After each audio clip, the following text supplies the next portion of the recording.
Assalamualaikum warahmatullahi wabarakatuh. Anak-anakku, bagaimana kabarnya hari ini? Pak Tony doakan semoga kita senantiasa diberikan kesehatan oleh Allah, masih dalam lindungan Allah, sehingga kita bisa menjalani aktivitas hari ini dengan baik dan maksimal. Ketemu kembali dengan saya Pak Tony dalam pelajaran pendidikan agama Islam dan budi pekerti pada hari ini, yaitu hari Senin tanggal 16 Agustus 2021. Sebelum kita mulai, seperti biasanya anak-anak kita awali dengan berdoa terlebih dahulu. Semoga ilmu yang kita dapatkan nanti bisa bermanfaat fiddini wa dunya hatta akhirah. Allahumma amin. Semuanya sikap doa, kita sama-sama membaca Bismillahirrahmanirrahim. Raditu billahi rabba wa bil islami dina wa bi Muhammadin nabiyya wa rasula. Rabbi zidni ilma warzuqni fahma birahmatika ya arhamar rahimin. Anak-anakku, hari ini kita akan meneruskan pelajaran yang kemarin, yaitu kisah Nabi Muhammad. Oleh karena itu, silakan alat tulis kalian dulu, catat materi yang ada di video ini. Silahkan catat semuanya anak-anak, mulai dari awal nanti sampai akhir, supaya nanti kalau sewaktu-waktu ada ujian, kalian bisa membuka materi tersebut. Pak, kalau capek gimana? Ditahan. Karena seorang ulama yang namanya Imam Syafi'i mengatakan, jika kamu tidak sanggup menahan lelahnya belajar, maka kamu harus sanggup menahan perihnya kebodohan.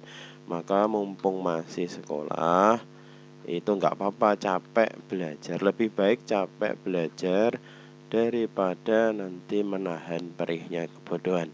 Silahkan dicatat materinya dan jangan lupa absen pada kolom komentar sebagai bukti kalian sudah mengikuti pelajaran hari ini. Oke anak-anak, kita lanjutkan yang kemarin.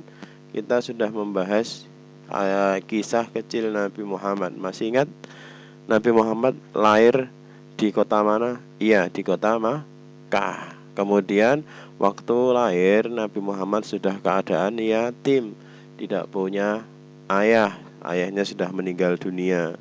Kemudian lahir dan diasuh oleh seorang wanita di pedesaan namanya Halimatus Sa'diyah. Namun usia 4 tahun dikembalikan lagi ke Aminah atau ibunya.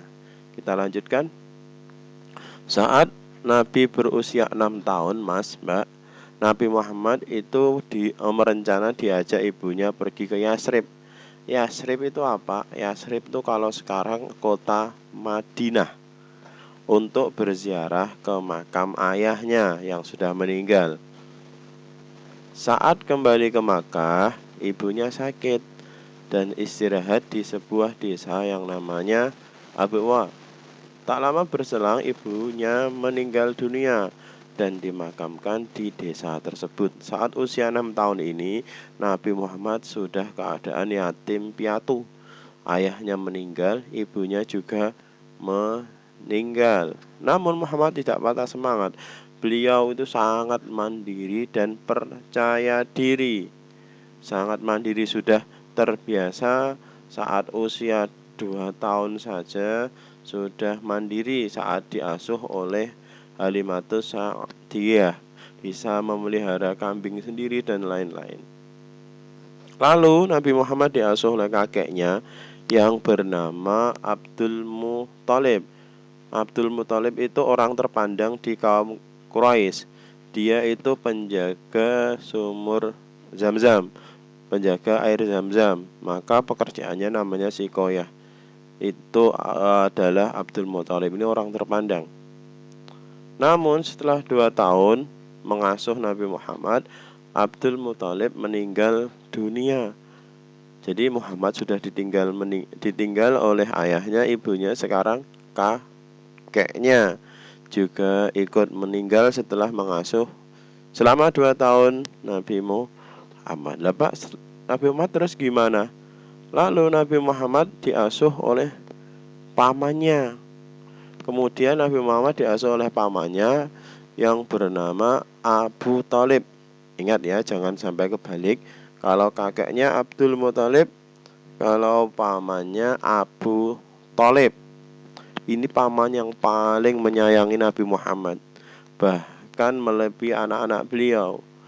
Kalau ada orang yang nggak suka Nabi Muhammad, maka Abu Thalib akan bertindak seperti yang dilakukan saat Nabi Muhammad dakwah. Itu banyak orang kafir Quraisy yang ingin membunuh Muhammad, tapi dilindungi oleh Abu Thalib. Orang-orang kafir Quraisy gak berani karena Abu Thalib orang terpandang di zaman itu.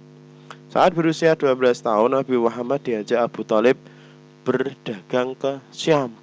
Diajak berdagang. Muhammad 12 tahun, kelas 6 seperti kalian. Maaf, seperti kakak-kakak kelas kalian, kelas 6. Itu Nabi Muhammad sudah bisa berdagang sendiri. Jadi diajarkan oleh Abu Thalib supaya cara berdagang yang benar. Itu saat 12 tahun. Mungkin kalau sekarang kelas 6, itu kakak kelas kalian. Saat di tengah perjalanan, Abu Thalib bertemu dengan seorang pendeta Buhairah yang mengetahui tanda-tanda kenabian pada Muhammad. Pendeta ini adalah masih murni. Dia hafal kitab-kitab sebelum Al-Quran. Dalam kitab-kitab itu dijelaskan bahwa nanti akan lahir seorang nabi akhir zaman yang tanda-tandanya ditulis dalam kitab itu. Dan pendeta ini melihat Muhammad, loh kok persis tanda-tandanya yang ada di kitab-kitab Injil, Zabur, dan Taurat. Kemudian memberitahu ke Abu Thalib, berpesan kepada Abu Thalib untuk kembali ke Makkah dan menjaga Muhammad. Nanti anak ini akan menjadi orang yang luar biasa. Jadi pendeta Buhairah itu tahu Muhammad kecil ini nanti adalah calon nabi.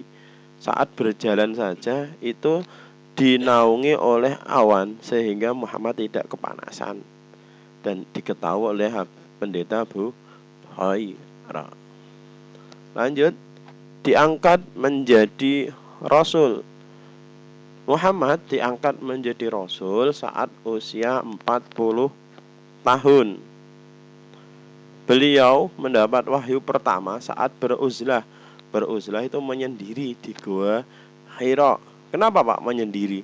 Muhammad saat itu nggak suka tingkah laku dan akhlak moralnya orang-orang jahiliyah, sehingga Muhammad lebih memilih menyendiri di sebuah gua yang namanya Gua Hira. Tujuannya apa? Menghindari diri dari perbuatan-perbuatan yang jelek yang dilakukan oleh kaum jahiliyah. Apa Pak perbuatannya? Orang-orang jahiliyah itu satu, suka mabuk-mabukan. Dua, dia itu tidak suka anak perempuan. Jadi ketika dia mempunyai anak perempuan, anaknya langsung dikubur hidup-hidup. Dalam keadaan masih menangis, dimasukkan tanah, kemudian ditimbun dengan tanah. Itu betapa teganya orang-orang jahiliyah yang saat itu. Kenapa Pak? Karena dia malu kalau punya anak perempuan. Akhirnya Muhammad gak suka sifat-sifat seperti itu. Dia memilih menyendiri atau beruzlah di sebuah gua yang namanya Gua Hira.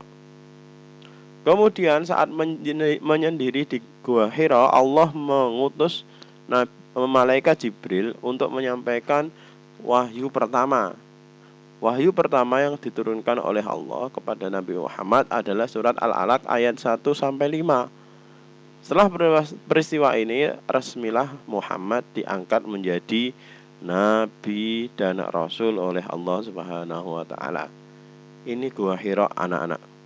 Jadi guanya sempit. Setiap hari Muhammad menyendiri di sini. Malam hari ke sini, kemudian siang hari pulang untuk bekerja. Malam hari kembali lagi ke sini. Karena apa?